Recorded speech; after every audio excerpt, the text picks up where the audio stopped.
I've got to put one more in. This one. Tell us what it is. Okay. This is flour, if you wanted to know, because Grandma wasn't telling you.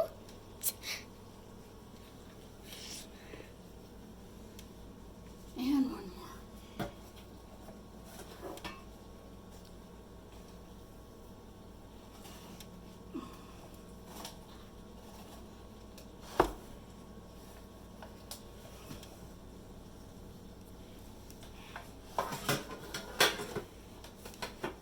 Okay, now, oh boy, it's almost dropped it.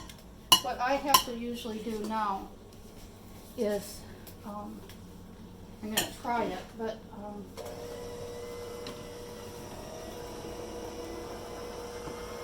I'll be darned, it's working. Usually I stir this by hand.